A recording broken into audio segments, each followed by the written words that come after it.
sant bu baax gërëm ko moom Serigne Modou Mbacké ñax mi ne woon ci xibaaru marax yi mbokk yi yegg si leen ak jàmm ci seen bloc d'information la totale mbokk yi tey ji lu ñuy waxtaanee mu jëm ci ab feebar boo xam ne moo ngi lëmbee àdduna waaye Sénégal itam moo ngi fi def lu mu mën nit ñi ci xeex ak moom yenn saa yi mu nekk lu xaw a jafe ndax koppar lay laaj waaye itam taxaw bu mat sëkk ndax dafa laaj ay moyens yi ñu ciy def waaye itam nguur gi ay taxawaay yoo xam ne faw mu matal ko muy feebaru roñoŋ xam ne tey ji la ñu koy màggal xeex gi xam ne dañ koy def fii nag thème bi ci jël mooy la santé rénale pour tous améliorer les connaissances pour un meilleur traitement des maladies rénales loolu mooy thème bi xam ne moom la ñu taamu ren ji ci xeexub feebar boobu ngir waxtaanee feebar bi waaye itam xeex gi xam ne ñoo ngi koy def ci biir réew mi dañu am mbégte dalal ci plateau bi Cissé Sarr nekk membre association des insuffisants rénaux du Sénégal ñu nuyu ko bu baax dalal ko Cissé bàyyi la nga nuyoog Sénégal nuyoog àdduna yi ñuy teewlu. asalaamaaleykum ginnaaw sëriñ bi bu ma la nuyoo maa ngi àdduna bépp di nuyu Sénégalais yëpp. waaw di wax ni man la Cissé Sarr bokk ci MIRS. di wax ni ki taxawaloon MIRS muy El Hadji Amidou Diallo fu ñu toll. di ko ñaanal fa mu tëdd. yàlla na ko sunu borom xaare àjjana. defal ko àjjana ay firdawsi kawe kawe. amiin ndax tette nañu bu baax a baax. MIRS nekk mouvement bi ëmb insuffisants rénaux yu Sénégal yéen ngeen nekk ba ngeen taxawalee seen mouvement beeg léegi di xeex ngir seen dundin ak itam ni ngeen di xeexee feebar bi nekk loo xam ne day gën. tey jii ñëpp ñoo ngi leen di fàttaliku te semaine mun nañu wax ci semaine bii sax ñëpp dañuy woyti leen fàttaliku ndax ci juróom-ñaari fan lañ ko tàmbali fukki fan ak ñett semaine bii xam ne moom lañ leen jagleel wante yenn saa yi ci fàttaliku bi dañuy mel ne ti luy nekk ci célébration entre discours ak i promesse fàtte jafe-jafe yi en tant que tel feebar bi nag bañ xam nañ ko am na doole boo xam ne nekk na fi ndax ñoo ngi wax ne Sénégal soo jëlee fu ñuy wax ne téeméer juróomi am nañu feebar bi muy 5% de la population nan ngeen koy dundee est-ce que nekk na dundin gu yomb est-ce que nekk na loo xam ne li ngeen di soxla yëpp nekk na lu yomb ngeen jot ci. waaw ginnaaw bi ñu dugg see. dañuy wax ne niñ koy dundee. yomb na yombut mais comme tey jii dañuy sant. ak di gërëm docteur yi. parce que lu mel na journée tey bi tey am nañ docteur boo xam ne tey fàttale nañu. sunu feebar mais li ci gënoon a am solo dañu koo defal. muy dépistage ak don de sang. parce que tey jii man bu ñu wax sama biir kër man maa ci 3e personne.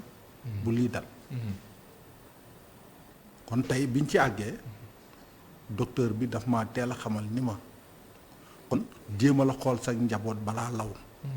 tey sama njaboot ñoom ñëpp laa yóbbu woon. ñu dépisté wu am tamit ñoo xam ne ay malade lañ indi seenu njaboot directeur hôpital bi taxaw professeur Sidi Mohamed Seck taxaw te loolu lépp tey jii. ñoom ñu dimbali defal ñu ko ndax dañ fa am benn association niveau centre bi mooy am association des hémodialyses de hôpital de Achimo. tey ñu taxaw ci taxaw bu rafet dépistage lañ ci def ak don de sang parce que dañuy soxla sang su ne. waaw kon journée bu mel na tey ñoom dañ ñu ne feet gi dëgg la mais tey ngeen xam li leen di avancé loo ci feebar bi ak li leen mën a tenir loo ba ngeen mën a mel ne nit ñi ba ku leen gis du yaakaar ne da ngeen a feebar. looloo ci solo. feebar bi ni nga ko waxee yenn saa yi nit mën na ko am sax te duñ ci bàyyi xel ndax feebar la boo xam ne nit mën na ko am te dund ak nit yi.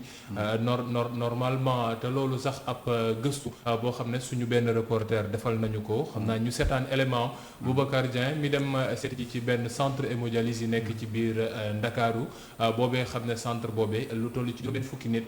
ñoo ngi leen fay traité waaye moyens yi nekk na loo xam ne ñoo ngi koy laajte ak ndimbal ci ni mu gënee ñu teewlu élément Boubacar Dieng bi dellu si waat léegi.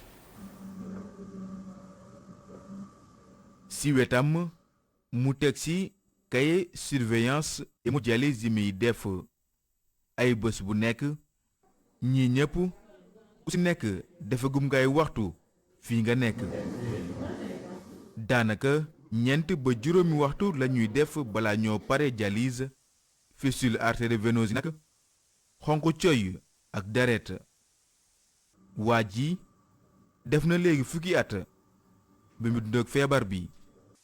waaw damay topp séance yi rek 3 fois par semaine laa koy def 3 fois mardi jeudi ak samedi 3 fois may ñëw di def séance hôpital quoi. waaw organisation bi surtout waa école dañ ciy jàpp parce que dañuy organiser en fonction de mes jours de séance jours yi ma am dialyse de telle sorte que jours yi ma am séance du ma mën a def cours quoi waaw léegi nag yeneen jours yi ma mën a xëy dem def cours. ñaari lal moo dox diggante Moussa Diallo ak Ngoné Soare soxna si am na 20 at ak juróom benn moom nag dafa judduwaaleek li nga xam ni moo di malformation rénale. voilà xaw na metti nag benn instant mais sant yàlla paa bi moo may jàppale bu baax waaw depuis bi ma feebaree ba tey moom macha allah loxoom jógul si man sama yaay sama maam ñëpp a ngi si jàpp waaw mooy loolu nekk commerçante nag xam nga benn instant occupation la rek parce que bañ toog bi bañ ku la yërëm nga sant yàlla nag feebar bi moom ku ñu gis sax duñu teg ku feebar man nekk naa si 10 ans musuma fàttali fu ma dajeeg nit ne kii ni am na insuffisance rénale ma loolu bon sant yàlla rek nañ si gérer rek.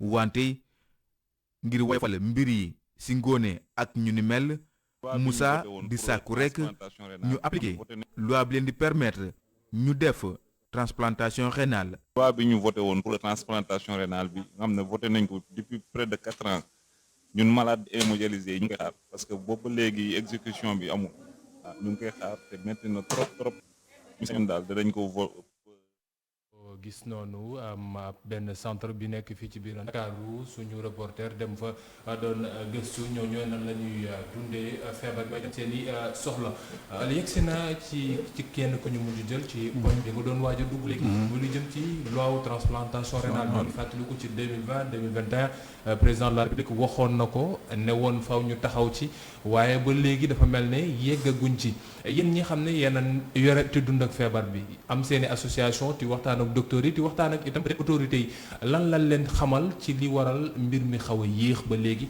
ba transplantation bi xam ne da ngeen koy soxla yenn saa yi mu am ay jafe-jafe. waaw parce que li ñuy xamal mooy biñ mujjee am benn ndaje professeur Farika ma woote woon fii côté CTO ñu ñëw fa mais lim ñuy wax il est en cours de construction ñu ngi tabax fi ñu ko war a defee. mooy centre bi. mais boobaak léegi tamit gisaatuñ ci beneen pas tey jii tamit gis naa que professeur Farika tey journée bi ni mu ko célébré li ma gis mu affiché ko mooy kuy mayee rein ku feebar kon ma yaakaar ne xëy na balaa yàgg parce que tey jii dialyse buñ dee wax fii ci Dakar neexul ba neexul mais liñ naan centre yi doyut. maanaam 25 yi ñuy wax ne ñoom 25 yi actuellement 25 yi lépp doxut. 25 centres yi xam ne 25 centres doxul 25 centres doxu fi gis nga mbir. kiy def lu baax la bëgg mais ñi mu ko dénk ñu ko jëfal lu baax ndax président li mu ci def baax na mais ñin ko dénk la ñuy doxale baaxul. ci nan parce que tey boo xoolee fi am na centre bu fi nekkoon privé ICP mais mësta may malade ñaata malade yi dañ daan fay boo yorul sax bu la yéegalee ci kaw lal bi pour ñu dialyse la boo fayul dañ lay wàccee ñi say mbokk dem leen indi xaalis bi mu fay te ñoom fi ñu nekkoon location la mais ki leen luye woon kër gi di leen fayee ko ñu ni ko ñoom duñ fay bu ñu laalee da nga xam ne ñun ay dialysé lañ yor. mais ñoom bu ñu yoree ay dialysé privé la nit ñi dañuy fay may ñu dialysé yi. ICP bi bokkut ak bii xam ne moom lañ doon waajal ñu doon waajal génne fan yi ci. mooy ñooñu ñu génnee nag. ñoom la woon. ñoom la woon. moom moo andi woon coow bi ndax dañ doon wax ne dialysé yi ñoo nekk ci kaw ci biir centre bi ñu génne leen. waaw kay boobu la woon. foofu nan la demee est-ce que yéen centre bi loo xam ne soo leen ñëwee comme ni ñuy woowee ay gratuité ndax gratuité dialyse bi xam naa dina ci ñëw itam andi ci ay leeral ndax moo ngi lu ñuy doxal waaye boobu privé la déjà. nan ngeen di dundee mbir mi parce que koppar lay laaj quand même pour nga mën a faju. démb benn professeur bi wax na ko. boo ci dundee janvier ba décembre chaque semaine nga fay 195 000 janvier ba décembre 10 millions la.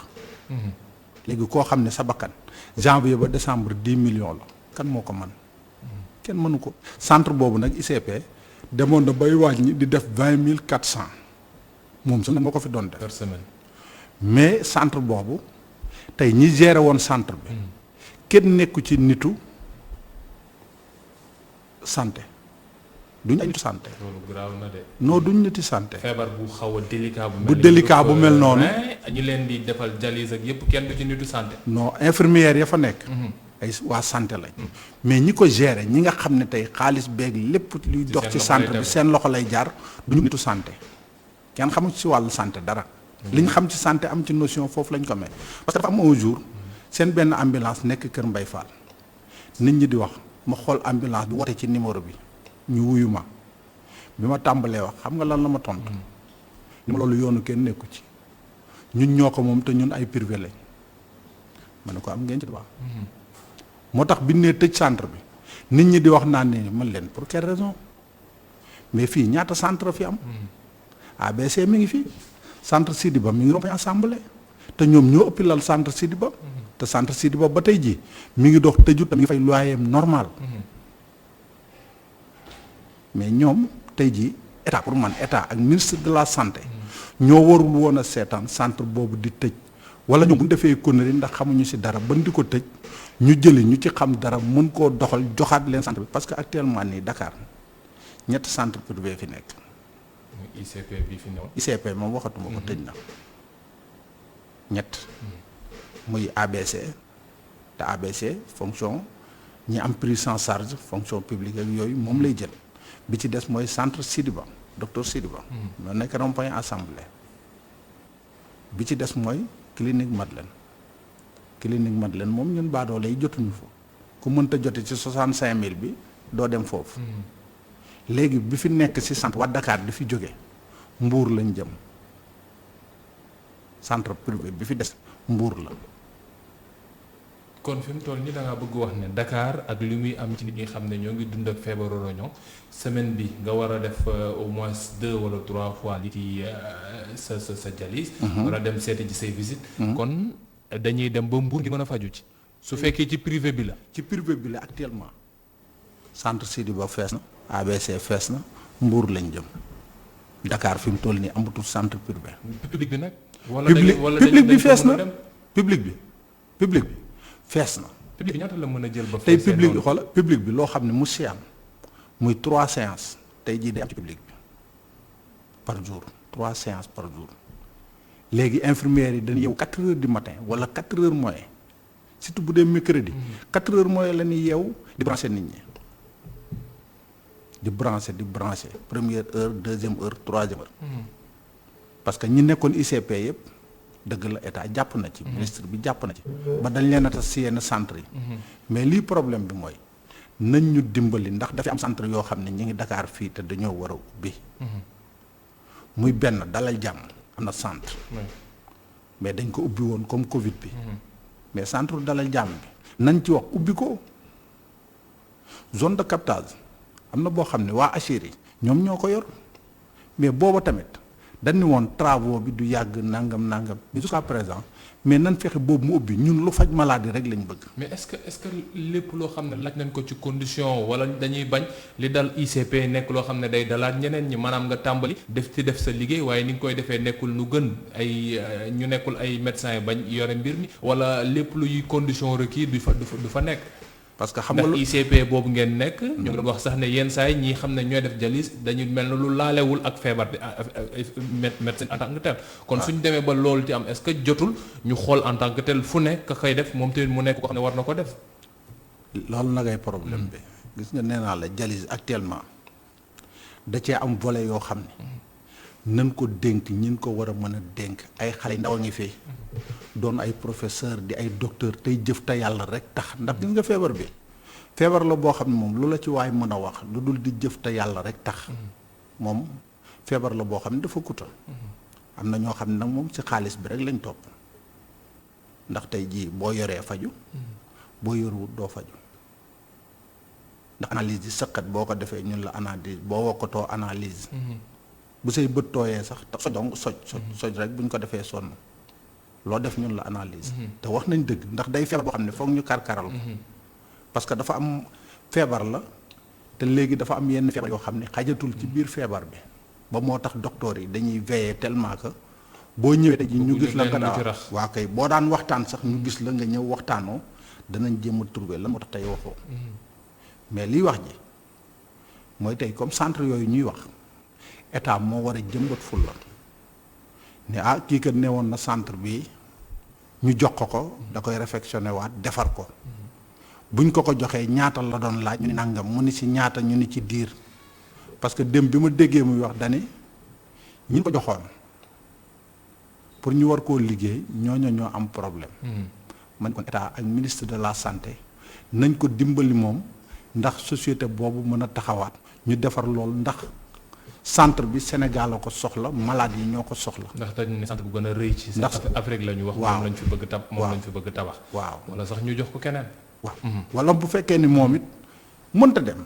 mais yeneen professeur a ngi fi. ay docteur a ngi fi nan leen ko jox ñu doxal ko parce que loolu la. mais dara centre yu mel ne dalal jàmm bi ngeen wax alors que ne dalal jàmm ñëpp a ngi wax ne lépp lu ci war moo nga fa lan moo tax ba léegi mënuñu koo tijji pour nit yi di fa mën te def dem defe ji seen i jalis ndax public la lu xam ne xaalisu sénégalais moo fa dugg am appareil yi fa def itam ci koppar wala ci turu Sénégal lañ ko wutee lan moo tax ba léegi mënuñu fexe ngeen dem fa defe ji seen ay rendez-vous. ñun maladie la loolu moo ñu jaaxal.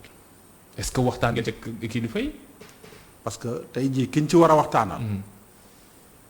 bu toogee sax bay waxtaan du wax problème mu centre dalal jàmm bi déggaguma ko boog man pour mu wax ne rek dalal jàmm parce que la ma fa mujjee dégg.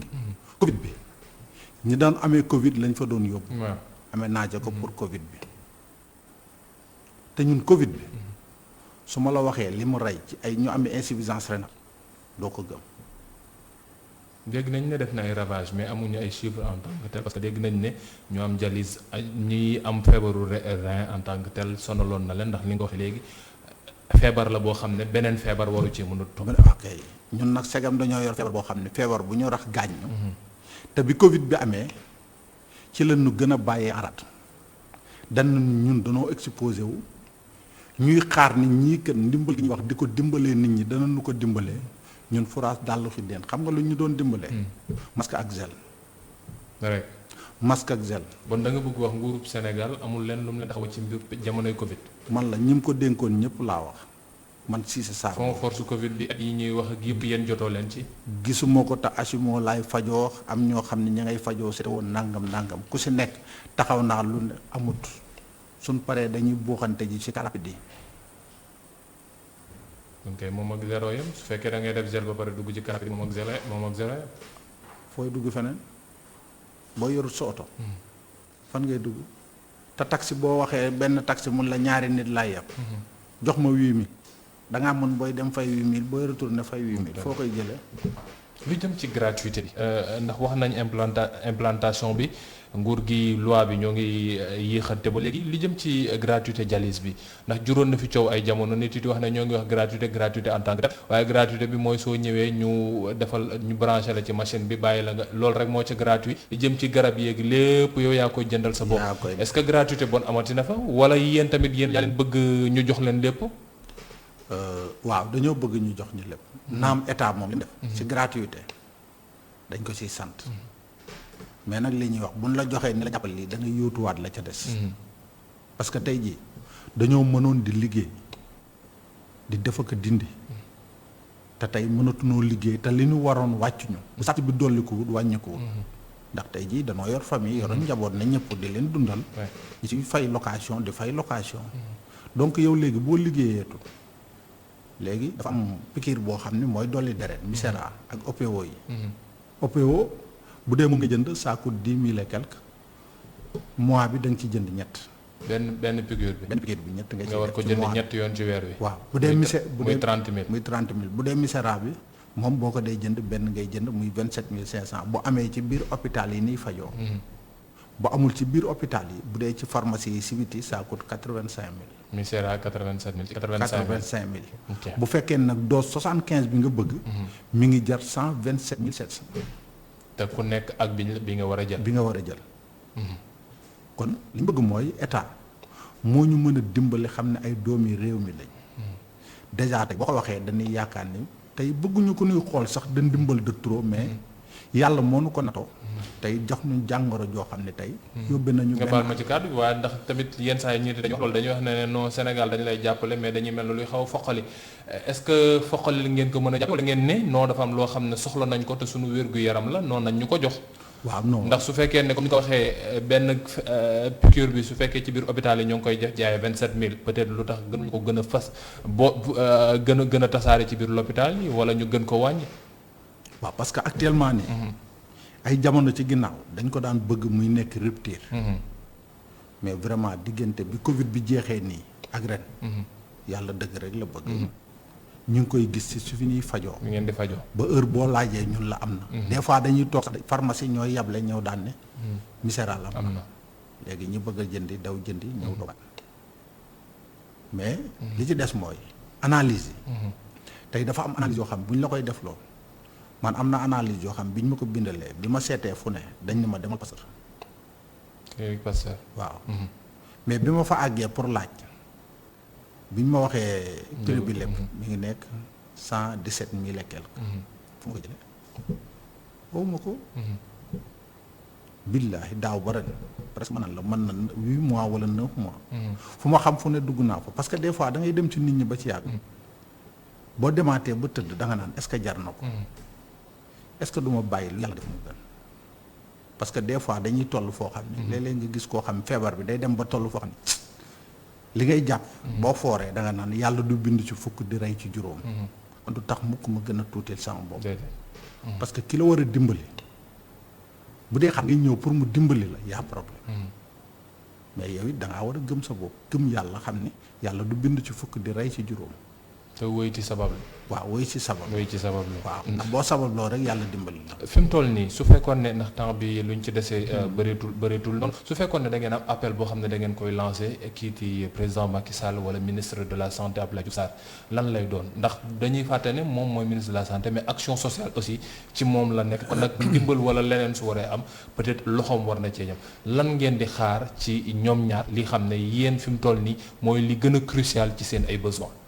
tey li gën a crucial su suñu ay besoin Abdoulaye Diouf Sarr ñun danoo bokkoon ci association Pa Diallo di ko sant bu baax na Pa Diallo li mu doon wax lépp bi fatoo yàlla na ko yàlla yërëm dañ koo gis mais bi pa bi gaañoo ba tey jii ki président bi di Cheikh Saad Bou Ndong maa ngi koy nuyu de passage façon lettre bu ne bind nañ ko ngir ci Abdoulaye Diouf Sarr du wax ak ñun xalaatu ko sax bi ko bi amee ba tey jii laa la wax amul dara ñun lu ñu Diouf Sarr defal te muy seen ministre de tutelle te bind nañ ko bindaat bi Pa Diallo gaañoo ak léegi wax naa xale yi bind ko bindaat ko ba biñ mujjee kii benn conseiller docteur Ba conseiller président moom moo ñu fi kii ñu dem fa te biñ fa demee moom moo ñu recevoir wax ko sunuy doléance mun ñu waaw déglu leen ma ñu di ko déglu boobu ba léegi moom la ñu def. kon appel bi mooy Abdoulaye Diouf Sarr mu wuyu leen. Abdoulaye Diouf Sarr mu wuyu ñu te xam naa ne moom ci boppam bu dee. président dimbali ñu lillaahi wa rasuul. tey jii loolu ñuy jooy muy sunuy garab. garab bi chaque 30 jours ñu jënd garabu tension daanaka boo koy jënd garab gi ci gën a yomb 15000 la. analyse yi doog a ñëw. OPO yi doog a ñëw. nañu dimbali que si loolu lépp tey jii analyse yi ñu mën ñu ko jël en charge. piqûre yi ak garab yi nga xam ne buñ tëddee nelaw.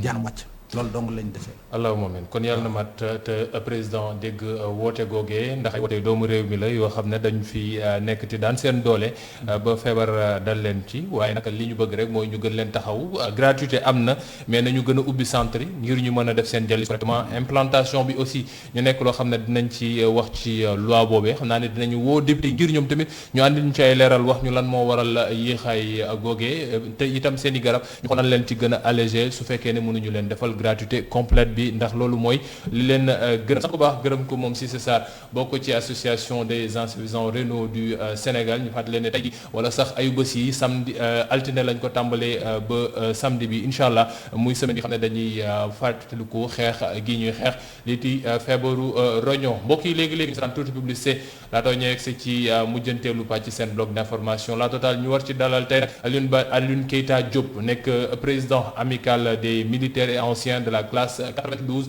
ñoom ay mbir la ñuy waajal fan yi waaye itam ay acte yoo xam ne acte citoyen la wala acte civique acte yoo xam ne da leen di jën a jegele ak population bi dinañ ci andi lu leer léegi-léegi tuuti publicité léegi ñu ñëwaat.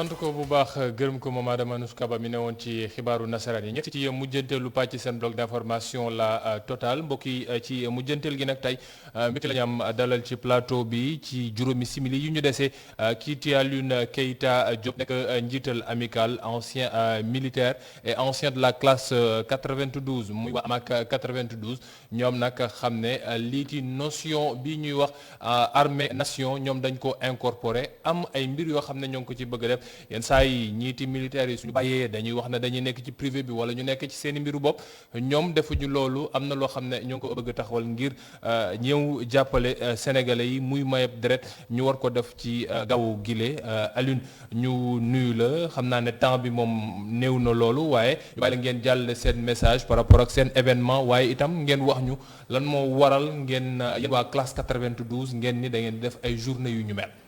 waaw jërëjëf Cheikh Assana di la remercier vraiment ci invitation bi di nuyu aussi seen téléspectateurs yi nga xam ne ñoom ñoo ñu seetaan donc nga may ma rek ma vraiment rendre hommage delloo njukkal suñu jàmbaar yi nga xam ni tey ñoom ñoo yore kaaraange réew mi waaw ñu di leen delloo njukkal di leen sargal bu baax a baax waaw kay donc ñun l'amicale des militaires et anciens de la classe 1992 comme ni nga ko waxee dañuy faral di def ay activités citoyennes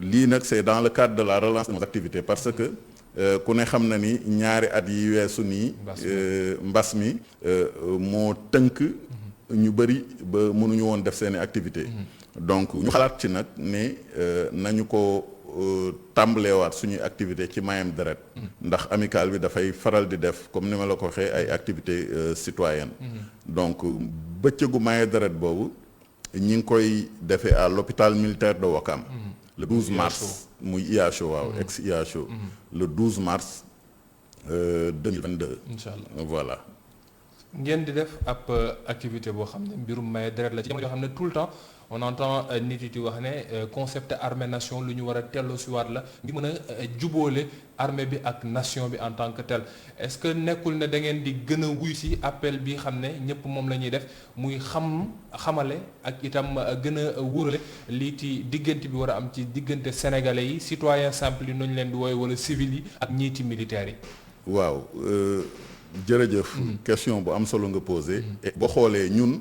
suñu doxalin suñu amical bi doxalin bi loolu la donc li ñuy wax consolider le concept armée nation ñun ci loolu la ñuy dox donc amical bi ci loolu lay dox léegi nag dañuy faral di def journée ay maye deret dañuy def ay consultation gratuite dañuy def journée de reboisement yu mel noonu yëpp dañ koy def donc kon ñun suñu kii loolu la li nga xam ne tey jii nii armée loolu la jàngal mooy nekk ci wetu population bi ñun doxalin boobu lañuy ci loolu la ñuy wéy est-ce que ci civil yi rek ngeen ko yemale wala da ngeen di nekk ñuy jege ñi xam ne peut-être seen i jëkkër wala seen i wayjur dañoo nekkoon ci l'armée bi ñenn ñi gaañu ñenn ñi am ci ay jafe-jafe est-ce que yéen a ngi nekk itam ci wetu njabootu militaire yooyee ndax gis nañ ko fan yi ñu génn am na ñenn ñoo xam ne rebelles yi tegoon nañ leen loxo yu ñu mel njaboot yi yenn saa yi dañuy soxla soutien est-ce que seen amical bi di ngeen nekk itam ci wetu ñooñu ngir gën leen di taxaw.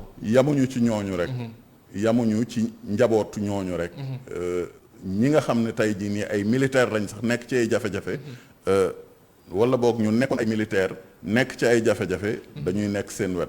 kon li nga wax noonu lay dëggal dañuy nekk ci wetu njaboot gi mais aussi dañuy nekk ci wetu militaire yi nga xam ni dañoo libéré nekk en difficulté. bu yàggul dara damaa gis lu daw sama yaram ci suñu panel bi. donc bugguma citer turam. waaye kenn ci ñun koo xam ni dafa amoon ay trouble mental. donc ba tàggoog sagoom ñu dox ba kenn ci suñ classe yi gis ko. wax ñu ko ñuy récupérer ko. yàlla dimbali ñu faj ko ba mu wér. boobaak léegi war naa def lu war a mat ay at mais samedi passé dama jékki-jékki ba ci àgg rek ma gis ko ci suñ panel bi mu photo wu di delloo njukkal encore amical bi voilà kon loolu lu am solo la waaw. ngir niñ koy waxee rek nation bi waaye itam taxaw bi ngeen war a def seen moroom yi waaye citoyens yi ngeen nekk ko wéyal kon appel bi mooy samedi bi incha allah ban waxtu ngeen koy tàmbali IASO samedi 8 heures 8 heures. la ñuy tàmbali hôpital samedi IASO. 8 heures la ñuy tàmbali hôpital IASO ñu woo ci militaire yëpp waaye. ak itam ki peut-être civil yi ñëpp lañ ci woo ñëpp képp koo xam ne rek donneur nga woo nañ la ci voilà woo nañ la ci ndax ñi ko soxla bari na te deret kenn du ko jënd kenn du ko defar dañ koy mayante rek dañ koy maye moom waaw nag la ñu kay. nekk loo xam ne faw ñu koy séddalante pour ku nekk mën a am voilà, sant c'est ko ça. baax gërëm ko waaw. chef Alioune Keita Diop ñu koy woowee président amical militaire ak ancien yu classe 1992 doon ñëw jàlle xibaar googee samedi IASO à partir de 8 heures jàpp don de sang ngir lancé waat seen activité amicale xam naa ne beneen yoon incha allah nañ ko woowaat ci plateau bi wala sax yeneen plateau ci biir kër gi ngir mu gën ñoo xamale ak seen amical bi waaye itam soutien yi xam ne dañ koy war te def ñi ci njabootu takk der yooyu xam ne ñoo ñuy aaral suñu kaaraange saa suñu mënti ne mbokk yi sant leen baax gërëm leen jox leen dig daje ëllëg incha allah ci seen beneen bloc d'information la totale léegi-léegi ñu bàyyi leen ak tuuti publicité laata ñuy wëyal ak programme mu ITV jërë ngeen jëf